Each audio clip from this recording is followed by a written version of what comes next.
നമസ്കാരം. 1997 ഒരു പ്രഭാതം.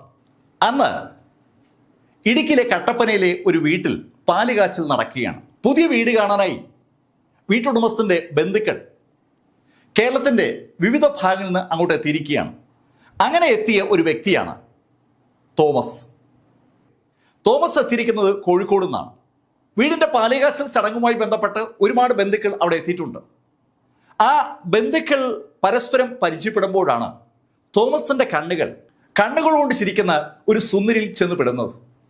ശരിക്കും ആ സുന്ദരി കണ്ണുകൾ കൊണ്ട് ചിരിക്കുക തന്നെയായിരുന്നു. ആ ചിരി തോമസിന്റെ ഉള്ളിലങ്ങ് പിടിച്ചു. തോമസും ആ ചിരിയുടെ ഉടമയും തമ്മിൽ അവിടെ നിന്ന് ഒരു അടുപ്പമുണ്ടായി. ആ അടുപ്പം വളർന്ന് വലുതായപ്പോൾ തോമസും ജോളിയും തമ്മിലുള്ള വിവാഹമായി. ആ വിവാഹം നടക്കുന്നത് 97 ഏതാണ്ട് മധ്യത്തോട് അടുപ്പിച്ചാണ്. തോമസിനെ വിവാഹം കഴിച്ച് കട്ടപ്പനയിൽ നിന്ന് കോഴിക്കോട്ടെ വടകരയിലുള്ള കൂടത്തായിലെ പൊന്നാമറ്റം ഹൗസിലേക്ക് ജോളി എത്തുമ്പോഴാണ് ജോളി ചില കാര്യങ്ങൾ മനസ്സിലാക്കുന്നത്. ജോളി എത്തിയ പൊന്നാമറ്റം ഹൗസിലെ എല്ലാ കാര്യങ്ങളും തീരുമാനിക്കുന്നത് തോമസിന്റെ അമ്മ അന്നാമ്മ ടീച്ചറാണ്. അന്നാമ്മ ഒരു റിട്ടയർഡ് ടീച്ചറാണ്. അന്നാമ്മയുടെ ഹസ്ബൻഡും ഒരു റിട്ടയർഡ് മാഷാണ്. അന്നാമ്മ ടീച്ചർ ഒരു ഒന്നൊന്നര സംഭവമാണ്. ആ നാട്ടിൽ എല്ലാ പ്രവർത്തനങ്ങൾക്കും ചുക്കാൻ പിടിക്കുന്ന ഒരു വ്യക്തിയായിട്ട് അന്നമ്മ ടീച്ചർ അങ്ങനെ നിറഞ്ഞു നിൽക്കുകയാണ്. പള്ളിയിലെ ആക്ടിവിറ്റീസ് ആണെങ്കിലും സാമൂഹ്യ പ്രവർത്തനങ്ങളാണെങ്കിലും അടുത്തുള്ള വീടുകളുമായി ബന്ധപ്പെട്ട കാര്യങ്ങളാണെങ്കിലും അന്നമ്മ ടീച്ചർ എപ്പോഴും മുന്നിലുണ്ടാവും. എല്ലാ കാര്യങ്ങളിലും അന്നമ്മ ടീച്ചർക്ക് ഒരു വാക്കുണ്ട്. അന്നമ്മ ടീച്ചറോട് കാര്യങ്ങൾ ചോദിക്കാൻ ആളുകൾക്കും വലിയ താല്പര്യമാണ്. കട്ടപ്പനയിൽ നിന്ന് കൂടത്തായിലെ പൊന്നാമറ്റം വീട്ടിലേക്ക് വന്ന ജോളി ഈ കാഴ്ച കൃത്യമായി കാണുകയാണ്. ജോളി വിവാഹിതയായി പൊന്നാമറ്റം വീട്ടിലേക്ക് വന്ന വീട്ടുകാരോട് പറഞ്ഞിരിക്കുന്നത് അവൾ M.Com പാസ്സായി എന്നാണ്. യഥാർത്ഥത്തിൽ ജോളിക്ക് പ്രീ ഡിഗ്രിക്ക് അപ്പുറത്ത് ഒരു സർട്ടിഫിക്കറ്റ് കൈവശമില്ല. ഡിഗ്രിക്ക് പോയതേ ഉള്ളൂ, അത് കംപ്ലീറ്റഡ് അല്ല. എന്നിരുന്നാലും ജോളി ഭർത്താവായ തോമസിനോട് അവൾ M.Com കാരിയാണെന്ന് പറഞ്ഞിട്ടുണ്ടായിരുന്നു. സ്വാഭാവികമായി ആ വിവരം റിട്ടയർഡ് അധ്യാപകരായ അന്നാമ്മയും അന്നാമ്മയുടെ ഹസ്ബൻഡും ചുറ്റുമുള്ള വീട്ടുകാരോടൊക്കെ പങ്കുവയ്ക്കാറുണ്ട്. ഞങ്ങളുടെ മരുമകൾ ഒരു M.Com കാരിയാണ് കേട്ടോ. ശരിക്കും അഭിമാനപൂർവ്വമാണ് അന്നാമ്മ ആ കാര്യം പറഞ്ഞുകൊണ്ടിരുന്നത്. അങ്ങനെ പറഞ്ഞു തുടങ്ങിയ അന്നാമ്മ സാവധാനം പ്ലേറ്റ് മാറ്റി പിടിക്കുകയാണ്. അന്നാമ്മ മരുമകൾ ജോളിയോട്, നീ M.Com വരെ പഠിച്ചല്ലേ, എന്തെങ്കിലും ജോലി തേടാത്തതെന്താ? അങ്ങനെയുള്ള ചോദ്യം സ്ഥിരമായി ചോദിച്ചു തുടങ്ങിയപ്പോൾ ജോളിക്ക് അതൊരു ബുദ്ധിമുട്ടായി മാറി. അവളുടെ വിദ്യാഭ്യാസ യോഗ്യതയ്ക്ക് അനുസരിച്ച് അവൾക്കൊരു നല്ല ജോലി കിട്ടേണ്ടതാണെന്നുള്ള വിശ്വാസമാണ് അന്നാമ്മയ്ക്കും അന്നാമ്മയുടെ ഹസ്ബൻഡിനും ഉണ്ടായിരുന്നത്.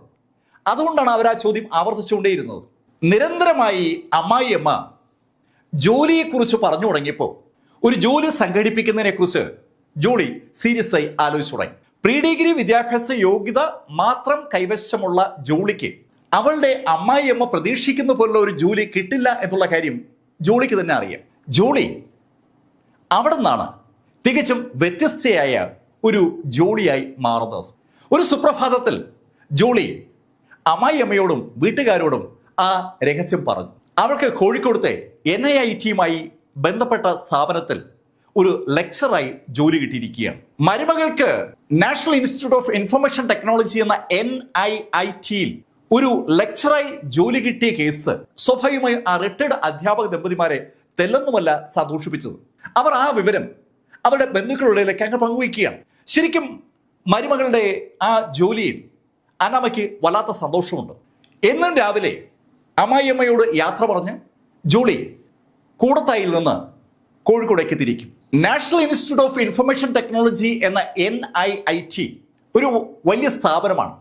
ആ സ്ഥാപനത്തിന് മുന്നിൽ ബസ്സിറങ്ങുന്ന ജോളി കൂളായിട്ട് നടന്ന് അകത്തേക്ക് പോകും. അവൾ അതിനുവേണ്ടി ഒരു പാസ്സൊക്കെ സംഘടിപ്പിച്ചിട്ടുണ്ട്. ഒരു ID കാർഡ് അവൾക്കുണ്ട്. സാധാരണ ഇതിൽ ID കാർഡ്, സെക്യൂരിറ്റി കാർഡ് എല്ലാ ദിവസവും ചെക്ക് ചെയ്യാത്തതുകൊണ്ട് തന്നെ വളരെ കൂളായിട്ട് ആ ഗേറ്റ് വഴി അകത്തേക്ക് പോകാൻ ജോളിക്ക് ഒരു ബുദ്ധിമുട്ടും ഉണ്ടാകാറില്ല. അകത്തേക്ക് പോകുന്ന ജോളി നേരെ ക്യാൻറ്റീനിലേക്കാണ് പോവുക. ക്യാൻറ്റീനിൽ അല്പനേരമൊക്കെ ഇരുന്ന് ആളുകളൊക്കെ മറ്റു ജോലികളിലേക്ക് തിരിയുമ്പോൾ ജോളി പതുക്കെ അവിടുന്ന് പുറത്തിറങ്ങി. അവിടെ നിന്ന് നേരെ ഏതെങ്കിലും ബ്യൂട്ടി പാർലറിലോ മറ്റെവിടെയെങ്കിലും ഒക്കെ കറങ്ങി നടന്നതിന് ശേഷം വൈകുന്നേരം കൃത്യസമയത്ത് ജോളി തിരിച്ച് വീട്ടിലെത്തും. ഈ പ്രക്രിയ 1-2 ദിവസമല്ല ജോളി ചെയ്തത്. ജോളി ഏതാണ്ട് 3 വർഷക്കാലം തുടർച്ചയായി ആ ആക്ടിവിറ്റി ചെയ്യുകയാണ്. ഒരു തരത്തിലുമുള്ള സംശയവും ആർക്കും തോന്നാത്ത ശൈലിയിൽ NIITയുടെ ID കാർഡുമായി വീട്ടിൽ നിന്നിറങ്ങുന്ന ജോളി ബസ്സിൽ കയറുന്നു, കോഴിക്കോട് വരുന്നു, തിരിച്ച് അതേപോലെ വൈകിട്ട് തിരിച്ചെത്തുന്നു. ആ ജോളി അവധി ദിവസങ്ങളിൽ ശരിക്കും അമ്മായിയമ്മയെ പോലെ അങ്ങ് ആക്റ്റീവായി. പള്ളിക്കാര്യങ്ങളിലും മറ്റ് ആക്ടിവിറ്റീസിലുമൊക്കെ സജീവമായ ജോളി പെട്ടെന്ന് തന്നെ ജോളി ടീച്ചർ എന്ന പേരിൽ അറിയപ്പെട്ടു തുടങ്ങി. അന്നാമ്മയുടെ മരുമകൾ ആ ജോളി ടീച്ചറെ കണ്ടു പഠിക്കണം, എന്ന് നല്ല കുട്ടിയാണ്. ഈ ശൈലിയിലാണ് മറ്റാളുകളുടെയൊക്കെ അഭിപ്രായം. മറ്റാളുകളുടെ അഭിപ്രായങ്ങൾ ഇങ്ങനെ ഉണ്ടായി വരുമ്പോഴും അന്നാമ്മ ടീച്ചർക്ക് ജോളിയിൽ ചില സംശയങ്ങളൊക്കെ ഉണ്ടായി തുടങ്ങി. ഒരു കോളേജ് ലെക്ചറായി വർക്ക് ചെയ്യുന്ന ജോളിയുടെ കയ്യിൽ സ്വാഭാവികമായും ഇഷ്ടംപോലെ പണം ഉണ്ടാകേണ്ടതാണ്. പക്ഷെ അങ്ങനെ പണമുള്ളതായിട്ട് ഒരു സൂചനയും കാണാത്തത് കൊണ്ട് അന്നാമ്മ പലപ്പോഴും സംശയത്തോടു കൂടി ജോളിയോട് സംസാരിച്ചു തുടങ്ങുന്നത് ഏകദേശം 2001 അടുപ്പിച്ചാണ്. അന്നാമ്മ എന്ന റിട്ടയർഡ് ടീച്ചറായ അമ്മായിയമ്മ തന്നെ സംശയിക്കുന്നു മനസ്സിലായതും ജോളിക്ക് ആകെ ടെൻഷനായി. അമ്മായിയമ്മയുടെ സംശയം ജോളിക്ക് കോഴിക്കോട് മറ്റു പുരുഷന്മാരുമായി ബന്ധമുണ്ടോ എന്ന ശൈലിയിൽ വരെ എത്തുകയാണ്. ജോളിയെ കോഴിക്കോട് വെച്ച് ചിലരൊക്കെ കണ്ടുവെന്ന് അന്നാമ്മയ്ക്ക് റിപ്പോർട്ട് കിട്ടിയിട്ടുണ്ട്. അതിൻ്റെ അടിസ്ഥാനത്തിലാണ് അന്നാമ്മ മരുമകളെ സമയം കിട്ടുമ്പോഴേക്ക് ചോദ്യം ചെയ്യുന്നത്. അന്നാമ്മ ടീച്ചറുടെ ചോദ്യം ചെയ്യൽ ശരിക്കും ജോളിക്ക് ഒരു തലവേദനയായി മാറി. അമ്മായിയമ്മയായ അന്നാമ്മ തോമസിന്റെ നിരന്തരമുള്ള ചോദ്യം ചെയ്യലും പണവുമായി ബന്ധിപ്പിച്ച ചില ഇടപാടുകളൊക്കെ ജോളിക്ക് തികച്ചും ബുദ്ധിമുട്ടായി മാറിയപ്പോൾ ജോളി സർവപ്രധാനമായ ആ തീരുമാനമെടുത്തു: അന്നാമ്മയെ ഒഴിവാക്കുക. അന്നാമ്മയെ എങ്ങനെ ഒഴിവാക്കണം, അതിനെക്കുറിച്ചുള്ള ജോളിയുടെ അന്വേഷണം സ്വാഭാവികമായിട്ടും കോഴിക്കോട് വെച്ച് ജോളി സ്ഥിരമായി കാണുന്ന ജോളിയുടെ സുഹൃത്തിലേക്ക് എത്തുകയാണ്. ജോളിയുടെ ബന്ധു കൂടിയായ ജുവലറി ഷോപ്പിൽ നിൽക്കുന്ന ഒരു MS മാത്യു ആണ് ആ കഥാപാത്രം. മാത്യുവിന് ജോളിയുടെ സാഹചര്യങ്ങളെക്കുറിച്ച് നല്ല ധാരണയുണ്ട്. മാത്യുവിൻ്റെ മുന്നിൽ ജോളി അവളുടെ അവസ്ഥ വ്യക്തമാക്കി. ജോളിയുടെ അവസ്ഥയെക്കുറിച്ച് ഏകദേശം ഒരു ധാരണ നേരത്തെ തന്നെ മാത്യുവിനുണ്ട്. അന്നാമ്മ തോമസ് എന്ന അമ്മായിയമ്മയെ ഒഴിവാക്കേണ്ടതിൻ്റെ ആവശ്യകത ശരിക്കും തലയ്ക്ക് പിടിച്ചിരിക്കുന്ന ജോളി മാത്യുവിനോട് ഒരു സഹായമാണ് ചോദിച്ചത്. അവൾക്ക് കുറച്ച് സൈനൈഡ് വേണം. ജുവലറിക്കാരുടെ കയ്യിൽ സ്വാഭാവികമായും സൈനൈഡ് ഉണ്ടാകാനുള്ള സാധ്യതയുണ്ട്. ജുവലറിയിൽ ആഭരണങ്ങൾ ഉണ്ടാക്കുമ്പോൾ അവിടെ സൈനൈഡ് ഒരു മസ്റ്റാണ്. സൈനൈഡ് വേണമെന്നുള്ള ജോളിയുടെ ആവശ്യം കേട്ടതും മാത്യു ജോളിയെ മറ്റൊരു വ്യക്തിക്ക് പരിചയപ്പെടുത്തി. അതാണ് പ്രിജികുമാർ. പ്രിജികുമാർ ആഭരണങ്ങൾ ഉണ്ടാക്കുന്ന ഒരു കക്ഷിയാണ്. പ്രിജികുമാറിനോട് കാര്യം പറയുന്നത് മാത്യു ആണ്. മാത്യു പറഞ്ഞനുസരിച്ച് പ്രിജികുമാർ മാത്യുവിന് സൈനൈഡ് എത്തിച്ചു. പ്രതിഫലമായി മാത്യു പ്രിജിക്ക് 5000 രൂപയും കൊടുത്തു. ജുവലറി മേഖലയിൽ നിൽക്കുന്ന ആളുകൾക്ക് സൈനൈഡ് പർച്ചേസ് ചെയ്യാനുള്ള അധികാരമുണ്ട്. പക്ഷേ നിയമം അനുസരിച്ച് ആ സൈനൈഡ് അവർ വേറൊരാൾക്ക് വിൽക്കാൻ പാടില്ലാത്തതാണ്. പ്രിജി അത് മറന്നിട്ടാണ് മാത്യുവിന് ആ സൈനൈഡ് വിൽക്കുന്നത്. മാത്യുവിന്റെ കയ്യിൽ നിന്ന് സൈനൈഡ് ജോളിയുടെ കയ്യിലേക്ക് വന്നു. സൈനൈഡ് കയ്യിലേക്ക് വന്ന ജോളി അനുയോജ്യമായ ഒരു ദിവസം കാത്തിരിക്കുമ്പോഴാണ് 2002 ഓഗസ്റ്റ് 22 എത്തുന്നത്. ഉച്ച കഴിഞ്ഞപ്പോൾ അന്നമ്മ തോമസിന് ഒരു ക്ഷീണം. അമ്മയമ്മ ക്ഷീണിച്ചിരിക്കുന്ന കണ്ടതും അടുത്തെത്തി ജോളി അമ്മയമ്മയോട് സൂപ്പ് കുടിച്ചാൽ ആ ക്ഷീണമൊക്കെ മാറുമെന്ന് പറഞ്ഞപ്പോൾ മരുമകളോട് സൂപ്പ് ഉണ്ടാക്കിക്കൊണ്ടുവരാനായി അമ്മയമ്മ ആവശ്യപ്പെട്ടു. അല്പം കഴിഞ്ഞതും ജോളി ഒരു സൂപ്പുമായി അന്നാമ്മയുടെ അടുത്തെത്തി. അന്നാമ്മ മരുമകൾ കൊണ്ടുകൊടുത്ത സൂപ്പ് ശരിക്കും സന്തോഷത്തോടു കൂടി തന്നെയാണ് കുടിച്ചത്. പക്ഷെ ആ സൂപ്പ് കുടിച്ച് ഏതാനും മിനിറ്റ് കഴിഞ്ഞതും അന്നാമ്മ താഴേക്ക് വീണു. താഴേക്ക് വീണ അന്നാമ്മയുടെ വായിക്കൂടി നുരയും പതയൊക്കെ പുറത്തേക്ക് വരുമ്പോൾ ജോളി അടുത്തുള്ള ബന്ധുക്കളേക്ക് അങ്ങോട്ട് വിളിച്ചു. എല്ലാവരും കൂടി അന്നാമ്മയെ ഹോസ്പിറ്റലിലേക്ക് കൊണ്ടുപോയെങ്കിലും ഹോസ്പിറ്റലിൽ നിന്ന് അവർക്ക് തിരികെ കിട്ടിയത് അന്നാമ്മയുടെ ഡെഡ് ബോഡിയാണ്. അന്നാമ്മ ഹാർട്ട് അറ്റാക്ക് മൂലം മരണപ്പെട്ടതാണെന്നുള്ള ഒരു നിഗമനത്തിലാണ് അന്ന് എല്ലാവരും എത്തിയത്. അന്നാമ്മ ടീച്ചർ ജീവിച്ചിരിക്കുന്ന കാലഘട്ടത്തിൽ പൊന്നമറ്റം തറവാട്ടിലെ ക്രിസ്മസ് ആഘോഷം എന്ന് പറഞ്ഞാൽ ഒരു സംഭവമാണ്. നാട്ടുകാരും ബന്ധുക്കളും ഒക്കെ ഒത്തുകൂടുന്ന ഒരു വലിയ ആഘോഷമാണ് അവിടുത്തെ ക്രിസ്മസ് ആഘോഷം എന്ന് പറയുന്നത്. അന്നാമ്മ ടീച്ചറുടെ മരണത്തോടു കൂടി ആ വീട്ടിലെ ആഘോഷങ്ങളൊക്കെ അവസാനിച്ചപ്പോൾ മറ്റൊരാൾ കൂടി ഏതാണ്ട് സൈലന്റ് ആവുകയാണ്. അത് അന്നാമ്മ ടീച്ചറുടെ ഹസ്ബൻഡ് തോമസ് മാഷാണ്. അന്നാമ്മ ടീച്ചർ തോമസ് മാഷിന്റെ വലം കൈയായിരുന്നു. എല്ലാ കാര്യത്തിലും ഒന്നിച്ചുണ്ടായിരുന്ന സഹധർമ്മിണി പെട്ടെന്ന് ലോകം വിട്ടുപോയപ്പോൾ ഒറ്റപ്പെട്ടു പോയതുപോലെ ഒരു തോന്നൽ തോമസ് മാഷ്ക്കുണ്ടായി. ശരിക്കും വീടിനുള്ളിലേക്ക് ഒതുങ്ങിക്കൂടാൻ തുടങ്ങിയ തോമസ് മാഷ് ഈ നിമിഷം മുതൽ ഏതാണ്ട് പൂർണ്ണമായും ജോളിയുടെ നിയന്ത്രണത്തിലേക്കാവുകയാണ്. തോമസ് മാഷിനെ ജോളി ഒരു കുഞ്ഞിനെ നോക്കുന്നത് പോലെയാണ് അയൽക്കാർക്കൊക്കെ തോന്നിയിരുന്നത്. എന്തായാലും ഭാര്യ മരിച്ചപ്പോൾ മരുമകൾ നന്നായിട്ട് മാഷ് നോക്കുന്നുണ്ടല്ലോ എന്നൊരു അഭിപ്രായം ആളുകളൊക്കെ പരസ്പരം പറയുമ്പോഴാണ് തോമസ് മാഷ് ഒരു പ്രോപ്പർട്ടി വിൽക്കുന്നത്. ആ പ്രോപ്പർട്ടി വിറ്റ് കിട്ടിയ മുഴുവൻ കാശും തോമസ് മാഷ് ജോളിയുടെ അക്കൗണ്ടിലേക്കാണ് ഇട്ടത്. ജോളിക്ക് വീട്ടുകാര്യങ്ങളൊക്കെ നടത്താനുള്ള പണം കയ്യിൽ ഉണ്ടാകാൻ വേണ്ടിയാണ് തോമസ് മാഷ് അങ്ങനെ ചെയ്തത്. ആ സംഭവം സ്വാഭാവികമായിട്ടും തോമസിന്റെ രണ്ടാമത്തെ മകനും അതുപോലെ മകളും അറിഞ്ഞിട്ടുണ്ടായിരുന്നു. അവർക്ക് രണ്ടുപേർക്കും ₹1 പോലും അവരുടെ അച്ഛൻ കൊടുത്തിട്ടില്ല. അതിൽ ഇളയ മകനും മകൾക്കും അഭിപ്രായ വ്യത്യാസം ഉണ്ടായിരുന്നു. പക്ഷെ അവരത് കാര്യമാക്കിയില്ല. അങ്ങനെ ഇരിക്കുമ്പോഴാണ് തോമസ് മാഷ് രണ്ടാമതൊരു സ്ഥലം കൂടി കച്ചവടം ചെയ്യുന്നത്. ആ സ്ഥലത്തിന്റെ പണവും ജോളിയുടെ അക്കൗണ്ടിലേക്ക് വരുമെന്ന് കരുതിയിരിക്കുമ്പോൾ തോമസ് മാഷ് ആ പണം ഇളയ മകനും മകൾക്കുമായി കൊടുത്തു. സകല സ്വത്തും തന്റെ അധീനതയിൽ വരുമെന്ന് കരുതിയിരുന്ന ജോളിക്ക് ശരിക്കും ഞെട്ടലുണ്ടാക്കിക്കൊണ്ടാണ് അവളുടെ അമ്മായി അച്ഛനായ ആ മാഷ് സ്വത്ത് ഇളയ മകനും മകൾക്കും കൂടി കൊടുത്തത്. അവിടെ മുതലാണ് ജോളി പുതിയ കരുക്കൾ നീക്കി തുടങ്ങുന്നത്. അമ്മായി അച്ഛൻ ഈ ശൈലിയിൽ സ്വത്തുക്കൾ 3 മക്കൾക്കുമായി ഈക്വലായി ഭാഗം ചെയ്യാൻ നിന്നാൽ തനിക്ക് വളരെ കുറച്ച് സ്വത്തുക്കൾ മാത്രമേ ലഭിക്കൂ എന്ന് മനസ്സിലാക്കിയ ജോളി നിർണായകമായ ആ തീരുമാനമെടുത്തപ്പോൾ അവൾ ആ തീരുമാനം മാത്യുമായി പങ്കുവച്ചു. വീണ്ടും പഴയ കഥ ആരംഭിക്കുകയാണ്. മാത്യു പ്രിജിയോട് പറയുന്നു. പ്രിജി സൈനൈഡ് എത്തിക്കുന്നു. ആ സൈനൈഡ് മാത്യു ജോളിക്ക് കൈമാറുന്നു. 2008 ഓഗസ്റ്റ് 26 തോമസ് മാഷ് കുഴഞ്ഞു വീണുവെന്ന് ജോളി പറയുന്ന കേട്ട് അയൽക്കാരൊക്കെ ഓടിയെത്തുമ്പോൾ തോമസ് മാഷ് നിശ്ചലനായി വീട്ടിൽ കിടക്കുകയാണ്. പെട്ടെന്ന് തോമസ് മാഷ് മരണപ്പെട്ടിരിക്കുകയാണ്. തികച്ചും ആകസ്മികമാണ് തോമസ് മാഷിന്റെ മരണമെങ്കിലും ഭാര്യയുടെ മരണത്തിൽ സങ്കടപ്പെട്ടിരിക്കുന്ന തോമസ് മാഷ് മരണപ്പെട്ടതിൽ വലിയ സംശയമൊന്നും ആർക്കും തോന്നാത്തത് കൊണ്ട് തോമസ് മാഷിന്റെ മരണം ഒരു ചർച്ചയായില്ല. യഥാർത്ഥത്തിൽ തോമസ് മാഷ് മരിച്ചത് മഷ്റൂം ക്യാപ്സൂൾ കഴിച്ചാണ്. മഷ്റൂം ക്യാപ്സൂൾ കഴിക്കുന്ന ഒരു പതിവ് തോമസ് മാഷിനുണ്ട്. ആ ക്യാപ്സൂളിനകത്തുണ്ടായിരുന്ന സൈനൈഡ് വിഷമാണ് തോമസ് മാഷിന്റെ ജീവനെടുത്തത്.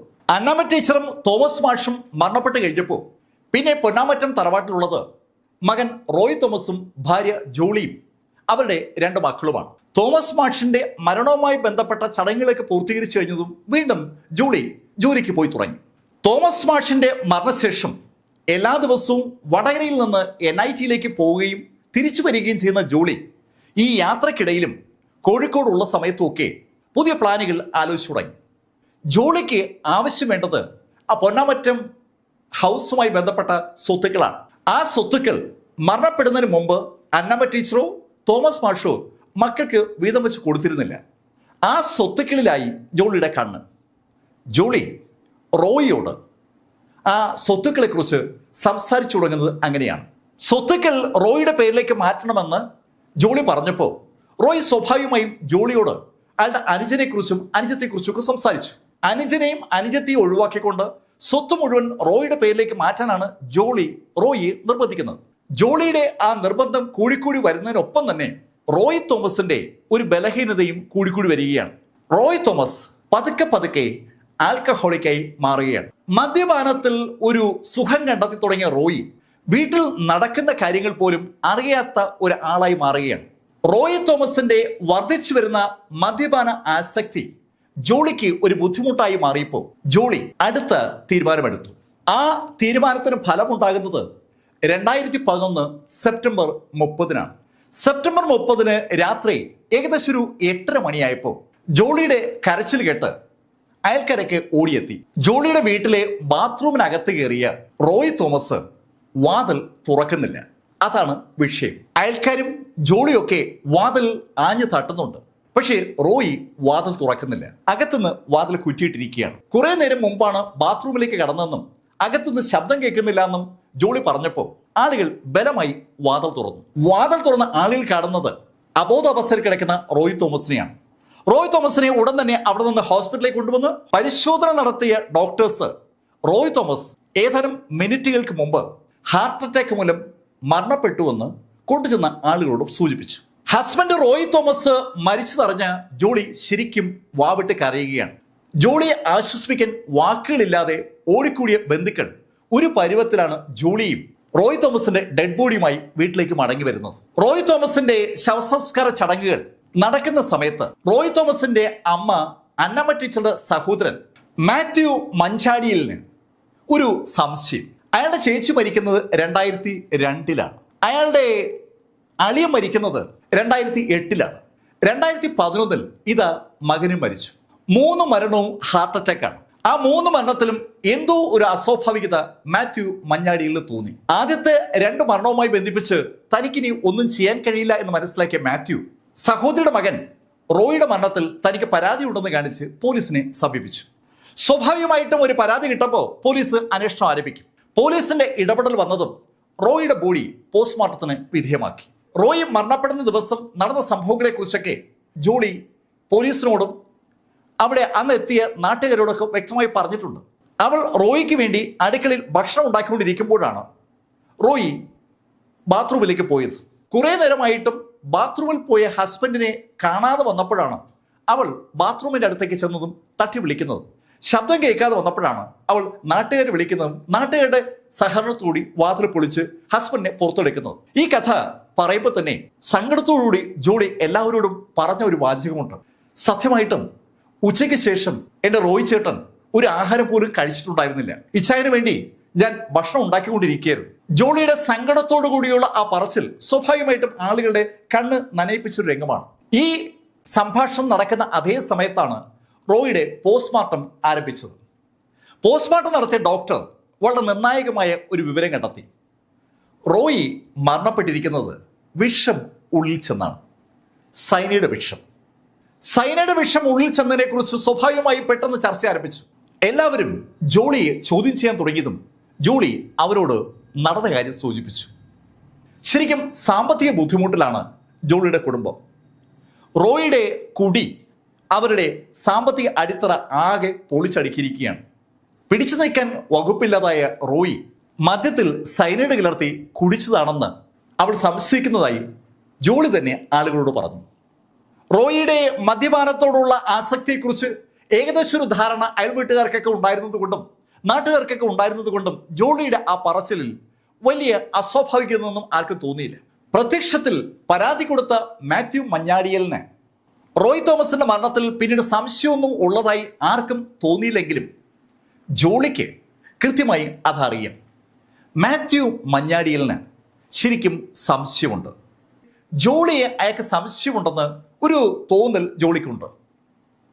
മാത്യു മഞ്ഞാടിയലിന്റെ ആ സംശയം മുന്നോട്ട് പോവുകയാണെങ്കിൽ അത് തനിക്കൊരു പാരയാകുമെന്ന് വ്യക്തമായും ജോളിക്ക് അറിയാം. മാത്യുവിനെ എങ്ങനെ ഒഴിവാക്കാം എന്നതിനെക്കുറിച്ച് ജോളി ആലോചിക്കുന്ന സമയത്താണ് റോയ് തോമസിന്റെ അനുജൻ അവരുടെ സ്ഥലത്തിൻ്റെ കരം തീർക്കാനായി വില്ലേജ് ഓഫീസിൽ ചെല്ലുന്നത്. വില്ലേജ് ഓഫീസിൽ കരം തീർക്കാൻ ചെന്ന റോയിയുടെ അനുജൻ ശരിക്കും ഞെട്ടിപ്പോവുകയാണ്. അവരുടെ സ്വത്തുക്കൾ പൂർണ്ണമായും ജോളിയുടെ പേരിലേക്ക് മാറ്റിയിരിക്കുകയാണ്. റോയിയുടെ സഹോദരൻ ഉടൻ തന്നെ അവൻ്റെ സഹോദരിയെ ബന്ധപ്പെട്ട് കാര്യങ്ങളൊക്കെ അവതരിപ്പിച്ചു. അവർ രണ്ടുപേരും ജോളിയുടെ പേരിലേക്ക് മുഴുവൻ സ്വത്തുക്കളും മാറ്റിയ കാര്യം അറിഞ്ഞിട്ടേയില്ല. സ്വാഭാവികമായിട്ടും അവർ രണ്ടുപേരും ചേർന്ന് പരാതി തയ്യാറാക്കി വില്ലേജ് ഓഫീസിൽ കൊടുത്തു. റോയിയുടെ സഹോദരനും സഹോദരിയും വില്ലേജ് ഓഫീസിൽ പരാതി നൽകുന്ന അതേ കാലഘട്ടത്തിൽ മറ്റൊരു സംഭവം അരങ്ങേറിക്കൊണ്ടിരിക്കുകയാണ്. മാത്യു മഞ്ചാടിയൽ എന്ന അണ്ണാമ്മയുടെ സഹോദരൻ ജോളിയെക്കുറിച്ച് കുറെ കാര്യങ്ങൾ അറിഞ്ഞിട്ടുണ്ട്. ജോളിയുടെ വടകരയിൽ നിന്ന് കോഴിക്കോടേക്കുള്ള യാത്രയും അവിടുത്തെ ജോലിയും അതിനോടനുബന്ധിച്ച് അവൾ കാണുന്ന പുരുഷന്മാരും ഒക്കെ കഥകളായി മാത്യുവിൻ്റെ ചെവിയിലെത്തുന്നുണ്ട്. ജോളിക്ക് എന്തൊക്കെയോ അവിശുദ്ധ കൂട്ടുകെട്ട് ഉണ്ടെന്നുള്ള വാർത്തയാണ് മാത്യുവിൻ്റെ ചെവിയിലെത്തിയിരിക്കുന്നത്. ജോളിയോട് മാത്യു മഞ്ഞാടിയൽ അവളുടെ അവിശുദ്ധ കൂട്ടുകെട്ടിനെ കുറിച്ച് സംസാരിച്ചു തുടങ്ങിയതും ജോളി ഒരു കുറ്റസമ്മതം തന്നെ നടത്തി. സഹോദരിയുടെ മകനായ റോയ് തോമസ് മദ്യത്തിന് അടിപ്പെട്ടു പോയിരുന്ന കാര്യം മാത്യുവിനും അറിയാം. അതുകൊണ്ട് തന്നെ ജോളി കുറ്റസമ്മതം നടത്തിയപ്പോൾ മാത്യു മഞ്ചാടിയലിന് പ്രത്യേകിച്ച് ഒന്നും പറയാൻ പറ്റാത്ത സാഹചര്യമായി. ശരിക്കും അവർ തമ്മിലുള്ള ബന്ധത്തിൻ്റെ മഞ്ഞൊന്നുരുകിയതും ജോളി മാത്യുവിന് അവൾ തയ്യാറാക്കി വെച്ചിരുന്ന ഭക്ഷണം കൊടുത്തു. ഇത് സംഭവിക്കുന്നത് 2014 ഫെബ്രുവരി 24 ഉച്ചയ്ക്ക് 3 മണി കഴിഞ്ഞ് 30 ആയപ്പോഴാണ്. ആ ഭക്ഷണം കഴിച്ച മാത്യു മഞ്ഞാടിയാൻ ഏതാനും നിമിഷങ്ങൾക്കകം കുഴഞ്ഞു വീണു. ശരിക്കും നേരത്തെ 3 പേർക്ക് സംഭവിച്ചതുപോലെ ഒരു ഹാർട്ട് അറ്റാക്ക് തന്നെ മാത്യു മഞ്ചാടിയിൽ ഉണ്ടായിരിക്കുകയാണ്. സഹോദരിയും സഹോദരിയുടെ ഭർത്താവും അവരുടെ മകനും ഒക്കെ മരിച്ച സങ്കടം മാത്യു മഞ്ഞാടിയിലുണ്ട്. ആ സങ്കടം കൊണ്ടാകാം മാത്യു മഞ്ഞാടിയിലും ഇതാ മരണത്തിന് കീഴ്പ്പെട്ടിരിക്കുന്നു. ആ ഒരു ശൈലിയിലാണ് മാത്യു മഞ്ഞാടിയലിന്റെ മരണത്തെ നാട്ടുകാരൊക്കെ നോക്കിക്കണ്ടത്. പക്ഷേ ഈ സമയത്ത് റോയിയുടെ സഹോദരന് ചെറിയ സംശയം ഉണ്ടായി തുടങ്ങിയിട്ടുണ്ട്. നേരത്തെ റോയി മരിച്ചപ്പോഴും അച്ഛനും അമ്മയും മരിച്ചപ്പോഴൊന്നും റോയിയുടെ സഹോദരന് പ്രത്യേകിച്ച് സംശയമൊന്നും തോന്നിയിരുന്നില്ല.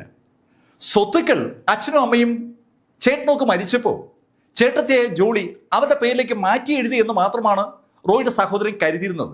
പക്ഷെ പെട്ടെന്ന് അമ്മാവൻ കൂടി മരിച്ചപ്പോൾ ഒരു സംശയം റോയിയുടെ സഹോദരന്റെ മനസ്സിലുണ്ട്.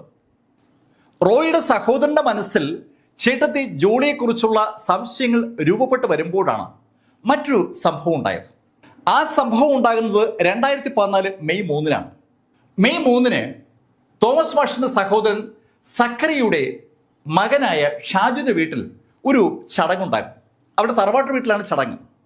ആദ്യ കുർബാനയുമായി ബന്ധിപ്പിച്ചുള്ള ഒരു ചടങ്ങാണ്. ആ ചടങ്ങിനോടനുബന്ധിച്ച് വീട്ടിൽ ശരിക്കും ഒരു വലിയ സദ്യ തന്നെ ഒരുക്കിയിട്ടുണ്ടായിരുന്നു. നാട്ടുകാരും ബന്ധുക്കളുമായ ഒത്തിരിയേറെ ആളുകൾ അവരുടെ തറവാട്ട് വീട്ടിൽ ഉണ്ടായിരുന്നു. ആ സമയത്ത് ഷാജുവിന്റെ മകൾ 2 വയസ്സുള്ള അൽഫോൺസ് അവിടെ ഉണ്ടാക്കിയ ഭക്ഷണം കഴിക്കുകയാണ്.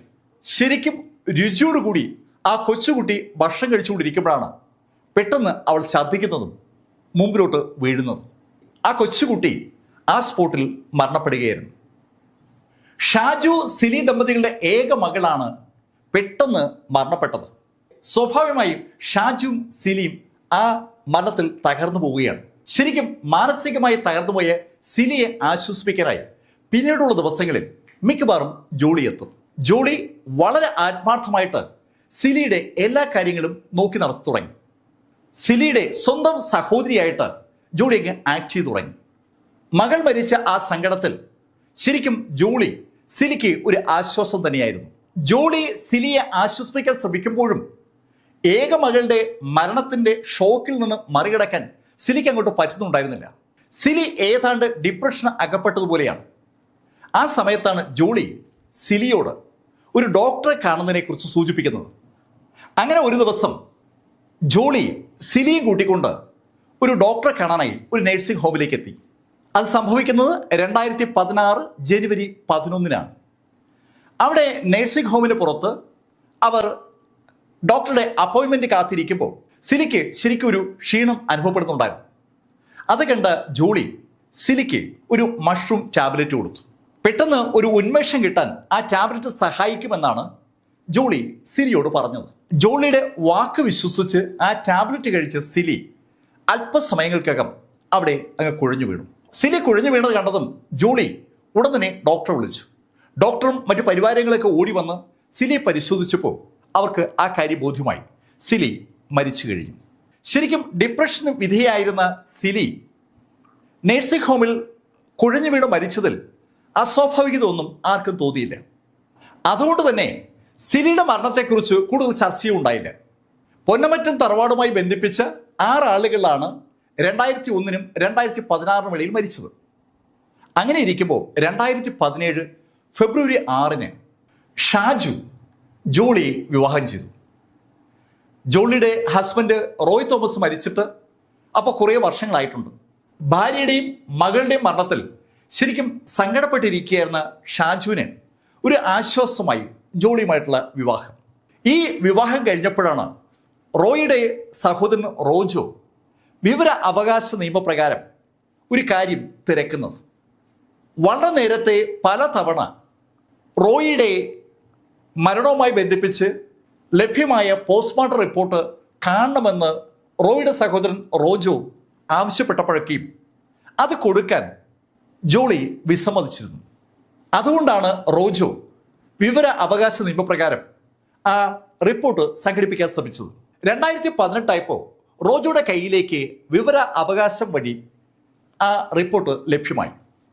ആ റിപ്പോർട്ടിലൂടെ കടന്നുപോയ റോജയ്ക്ക് പെട്ടെന്ന് ഒരു അതിശയം തോന്നുകയാണ്. അയാളുടെ സഹോദരൻ റോയി മരണപ്പെട്ട ദിവസം എന്തൊക്കെ കാര്യങ്ങൾ സംഭവിച്ചു എന്നതിനെക്കുറിച്ച് ജോളി വ്യക്തമായും അവരോടൊക്കെ പറഞ്ഞിട്ടുണ്ട്. അതിലേറ്റവും വ്യക്തമായി റോജയുടെ മനസ്സിലുള്ളത് റോയി അന്ന് ഒരു ആഹാരവും കഴിച്ചിട്ടില്ല എന്നുള്ള കാര്യമാണ്. പക്ഷെ പോസ്റ്റ്മോർട്ടം റിപ്പോർട്ടിൽ വളരെ വ്യക്തമായി ഒരു കാര്യം സൂചിപ്പിക്കുകയാണ്. മരണപ്പെടുന്നതിന് ഏതാനും മിനിറ്റുകൾക്ക് മുമ്പ് റോയി ഭക്ഷണം കഴിച്ചിരുന്നുവെന്ന് റിപ്പോർട്ടിൽ അസന്നിഗ്ധമായി സൂചിപ്പിച്ചിട്ടുണ്ട്. റോജോ ആ വിവരം റോജയുടെ സഹോദരി കൂടി അറിയിച്ചു. സഹോദരന്റെ കയ്യിൽ നിന്ന് പോസ്റ്റ്മോർട്ടം റിപ്പോർട്ട് വായിച്ച റോയിയുടെ സഹോദരിക്കും ആ റിപ്പോർട്ട് പഠനവിധേയമാക്കിയപ്പോൾ ശരിക്കും സംശയം അധികരിക്കുകയാണ്. അപ്പോഴാണ് അവർ ഒരു കാര്യം കൂടി ആലോചിക്കുന്നത്. റോയിയുടെ അമ്മ, അച്ഛൻ, റോയിയുടെ അമ്മയുടെ സഹോദരൻ മാത്യു മഞ്ചാടിയൻ, റോയിയുടെ അച്ഛൻ്റെ സഹോദരൻ്റെ മകൻ്റെ മകൾ, മരുമകൾ, ഇത്രയും പേർ മരിക്കുമ്പോൾ മരണ സ്പോട്ടിൽ ഉണ്ടായിരുന്ന ഏക വ്യക്തി ജോളിയാണ്. ഈ 6 മരണം നടക്കുമ്പോഴും ജോളി സ്ഥലത്തുണ്ടായിരുന്നു. ജോളിയാണ് മരണസ്ഥലത്തേക്ക് ആളുകളെ വിളിച്ചു വരുത്തിയത്. 6 സ്ഥലത്തും മരണം നടന്ന 6 സ്ഥലത്തും ജോളി ഉണ്ടായിരുന്നു എന്നുള്ള കാര്യം ഒരു വല്ലാത്ത അതിശയമായി റോയിയുടെ സഹോദരനും സഹോദരിക്കും തോന്നുകയാണ്.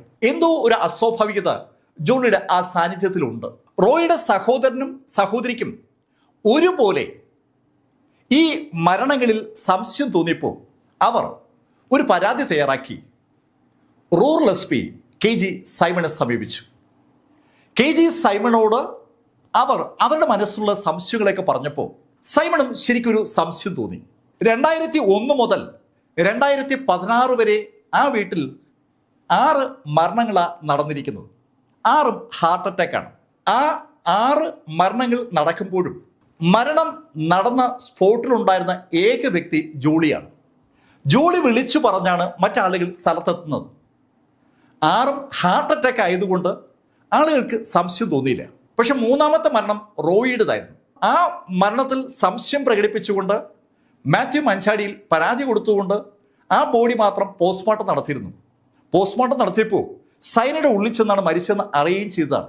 പക്ഷെ ആ സൈനൈഡ് കടബാധ്യത കാരണം റോയ് തന്നെ വാങ്ങിച്ച് ഭക്ഷണത്തിന് കലർത്തി കഴിച്ചതാണെന്ന് ജോളി പറഞ്ഞതുകൊണ്ട് കൂടുതൽ അന്വേഷണം ആ ഭാഗത്തേക്ക് നടക്കാത്തതാണ്. ഇപ്പോൾ KG സൈമണ് എന്തൊക്കെയോ സംശയം തോന്നി തുടങ്ങി.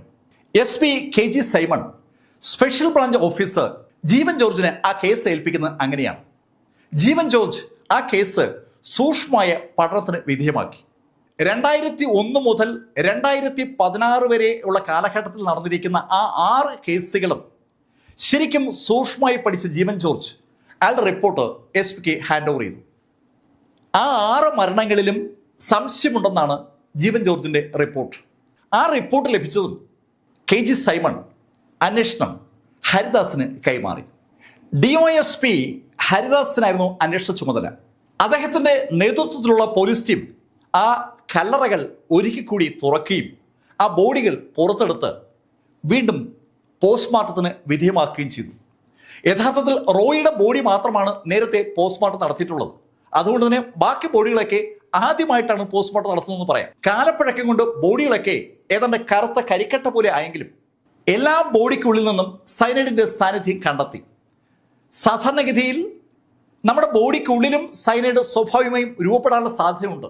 എല്ലാ മരണവും നടന്നത് സൈനൈഡ് കാരണമാണെന്ന് ഉറപ്പിക്കാനും പറ്റത്തില്ല. എന്തായാലും 6 ബോഡിയിലും സൈനൈഡിന്റെ സാന്നിധ്യം കണ്ടെത്തിയോടുകൂടി സംശയിക്കപ്പെട്ട ആ വ്യക്തിയിലേക്ക് പോലീസിന്റെ അന്വേഷണം അങ്ങ് മാറി. അവിടെ തന്നെ ആ കൂടത്തായി മേഖലയിലെ മുഴുവൻ ആളുകളെയും ശരിക്കും അമ്പരപ്പിച്ച 100,000 വിവരങ്ങൾ നമ്മൾ അറിയുന്നത്. എല്ലാ ദിവസവും രാവിലെ കൂടത്തായിൽ നിന്ന് കോഴിക്കോടേക്ക് യാത്ര ചെയ്യുമായിരുന്ന ജോളി ടീച്ചർ യഥാർത്ഥത്തിൽ NIITയിൽ വർക്ക് ചെയ്യുന്ന ആളല്ല എന്നുള്ള വിവരമാണ് ആദ്യം അറിയുന്നത്. NIITയിൽ അങ്ങനെ ഒരു സ്റ്റാഫ് ഇല്ല. ജോളി ടീച്ചർ അവിടുത്തെ ലെക്ചറേ അല്ല. ജോളി ടീച്ചർ ശരിക്കും ഈ ദിവസങ്ങളിലൊക്കെ ഒരു ബ്യൂട്ടി പാർലറിൽ പോയി ഇരിക്കുകയായിരുന്നു പതിവെന്നുള്ള വിവരം കൂടത്തായിൽ അറിഞ്ഞതും കൂടത്തായിലെ ആളുകൾ എന്തു പറയണമെന്നറിയാത്ത ഒരു അമ്പരപ്പിലായി. തുടർന്ന് വിവരങ്ങളുടെ ഒരു ഒഴുക്ക് തന്നെ ഉണ്ടായി. ആ ഒഴുക്കിൽ ജോളിക്ക് വേണ്ടി വ്യാജ പ്രമാണം ഉണ്ടാക്കിയ CPM-ന്റെ മുൻ ഏരിയ സെക്രട്ടറി വരെ അറസ്റ്റിലായി. ജോളിക്ക് വേണ്ടി പ്രമാണം ഉണ്ടാക്കിയ ആള് മാത്രമല്ല അറസ്റ്റിലായത്, ജോളിക്ക് ഈ മരണം നടത്താൻ ആവശ്യമായ സൈലഡ് സംഘടിപ്പിച്ചു കൊടുത്ത ജുവലറിയിലെ ജീവനക്കാരനായ മാത്യുവിന്റെ സുഹൃത്ത് ജുവലറി പണിക്കാരനായ പ്രിജികുമാറും അറസ്റ്റിലായി. പ്രിജികുമാർ ആദ്യം ജോളിക്ക് ഈ സൈനൈഡ് കൊടുക്കുന്നത് മാത്യു വഴിയാണ്. മാത്യു രണ്ടാമതും സൈനൈഡ് ചോദിച്ചതും പ്രിജികുമാർ കൊടുക്കാൻ വിസമ്മതിച്ചു. അവിടെ വെച്ചാണ് ജോളിയും പ്രിജികുമാറും തമ്മിൽ അടുപ്പത്തിലാകുന്നത്. പ്രിജികുമാറുമായി ജോളിക്ക് ഒരു അവിശുദ്ധമായ അടുപ്പമുണ്ടായിരുന്നുവെന്നാണ് പിന്നീട് റിപ്പോർട്ട് ചെയ്യപ്പെട്ടത്. എന്തായാലും പ്രിജികുമാർ അറസ്റ്റിലായി, മാത്യു അറസ്റ്റിലായി, അതുപോലെ CPM-ന്റെ ആ മുൻ ഏരിയ സെക്രട്ടറി അറസ്റ്റിലായി, പിന്നെയും 1-2 ആളുകൾ കൂടി അറസ്റ്റിലായി. ശരിക്കും കേരളത്തെ അക്ഷരാർത്ഥത്തിൽ ഞെട്ടിച്ചതാണ് ആ അറസ്റ്റുകൾ. 16 കൊല്ലം നീണ്ടുനിന്ന ഒരു സീരിയൽ കൊലപാതക പരമ്പരയാണ് യഥാർത്ഥത്തിൽ ആ കൂടത്തായിൽ നടന്നിരിക്കുന്നത്. ഇത്തരം കൊലപാതകങ്ങൾ നടത്തുന്ന സ്ത്രീകളെ സാധാരണ വിളിക്കുക ബ്ലാക്ക് വിഡോ എന്നാണ്. ബ്ലാക്ക് വിഡോകൾ എന്നറിയപ്പെടുന്ന സീരിയൽ കില്ലേഴ്സിന് ഒരു പ്രത്യേകതയുണ്ട്. അവർ നടത്തുന്ന കൊലപാതകങ്ങളൊക്കെയും അവരുടെ വീട്ടിലോ ബന്ധുവീട്ടിലോ ആകും. ആ ബന്ധുക്കളെ അവർ കൊല്ലുന്നത് അവിടെ അല്ലെങ്കിൽ പിന്നെ ഏതെങ്കിലും നഴ്സിംഗ് ഹോമിലോ ആശുപത്രിയിലോ വെച്ചാവും. ഇവിടെ ആദ്യത്തെ 5 കൊലപാതകവും നടന്നിരിക്കുന്നത് ബന്ധുവീടുകൾ വെച്ചാണ്. 6ാമത്തെ കൊലപാതകം നടന്നത് ഒരു ആശുപത്രി വെച്ചാണ്. ഇതിന് സമാനമായി ഒത്തിരിയേറെ ബ്ലാക്ക് വിഡോ സീരിയൽ കില്ലേഴ്സ് ലോകത്തിന്റെ വിവിധ ഭാഗങ്ങളിലുണ്ട്. ലോകത്തുള്ള സീരിയൽ കില്ലേഴ്സിനെ എടുത്താൽ അതിൽ 6-1 സ്ത്രീകളാണ്. ഈ 6-1 സ്ത്രീകളിൽ ബ്ലാക്ക് വിഡോസായി മാറുന്നവർ അപൂർവമാണ്. അത്തരത്തിൽപ്പെട്ട ഒരു കഥാപാത്രമാണ് നമ്മുടെ ഈ ജോളി എന്ന് പറയുന്നത്. അറസ്റ്റ് ചെയ്യപ്പെട്ട ജോളിയെ കോടതിയിലേക്ക് കൊണ്ടുവരുന്ന രംഗവും അവിടെ നിന്ന് ജയിലിലേക്ക് കൊണ്ടുപോകുന്ന രംഗവും കാണാനായി ലോകം മുഴുവൻ ആ കോടതിയുടെ മുന്നിൽ തടിച്ചുകൂടി എന്നുള്ളതാണ് സത്യം. ശരിക്കും സകലർക്കും വല്ലാത്തൊരു അതിശയമാണ് ജോളിയുടെ കഥ. സാധാരണഗതിയിൽ ഒരു കൊല നടത്തിയാൽ അത് ഒളിച്ചു വെക്കാൻ തന്നെ വലിയ പാടാണ്. ഇവിടെ 6 കൊല ഈ 16 കൊല്ലം കൊണ്ട് നടത്തിയിട്ടും ആരുടെയും ശ്രദ്ധയിൽപ്പെട്ടതേയില്ല. റോയിയുടെ അനുജന് സംശയം തോന്നിയത് കൊണ്ടാണ് അയാൾ ആ പോസ്റ്റ്മോർട്ടം റിപ്പോർട്ട് വിവര അവകാശ നിയമം വഴി കൈക്കലാക്കിയത്. ആ റിപ്പോർട്ടിൽ വളരെ അസ്വാഭാവികമായ ഒരു ഡയലോഗ്, അതാണ് ജോളിയെ പിടിക്കാൻ പോലീസിന് സഹായിച്ചത്. മരണപ്പെടുന്നതിന് മുമ്പ് റോയി ഭക്ഷണം കഴിച്ചിരുന്നില്ല എന്ന് ജോളി തീർത്ത് പറഞ്ഞിരുന്നു.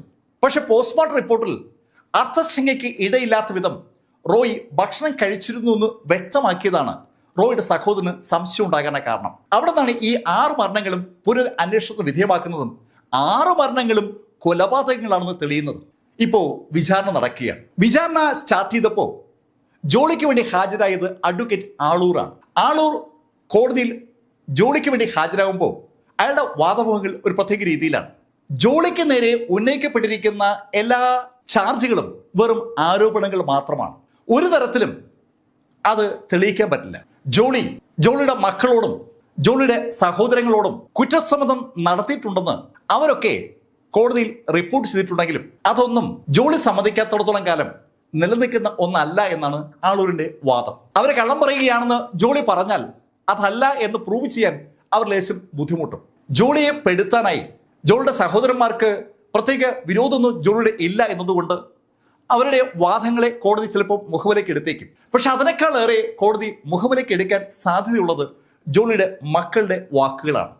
അവൾ തന്നെയാണ് ആ എല്ലാ കൊലപാതകങ്ങളുടെ പിന്നിലെന്നും പറഞ്ഞു എന്നാണ് ആ മക്കൾ നേരത്തെ വാർത്താലേഖകരോട് പറഞ്ഞത്. കോടതിയിൽ അത് അവർ ആവർത്തിച്ചാൽ ജോളി ഉറപ്പായും ശിക്ഷിക്കപ്പെടും എന്ന കാര്യത്തിൽ സംശയമൊന്നും വേണ്ട. എന്തായാലും ശരിക്കും ശൂന്യതയിൽ നിന്ന് തെളിവുകൾ ഉണ്ടാക്കിയെടുത്ത DYSP ഹരിദാസും അദ്ദേഹത്തിന്റെ ടീമംഗങ്ങളും ശരിക്കും അഭിനന്ദനം അർഹിക്കുന്നുണ്ട്. അതുപോലെ തന്നെ റോയിയുടെ ആ സഹോദരനും. കൂടത്തായിലെ ജോളിയുടെ കഥ നിങ്ങളോട് പറഞ്ഞത് ലൈഫിൽ നിന്ന് BS ചന്ദ്രമോഹൻ. കമന്റുകൾ ചെയ്യുക. Thank you.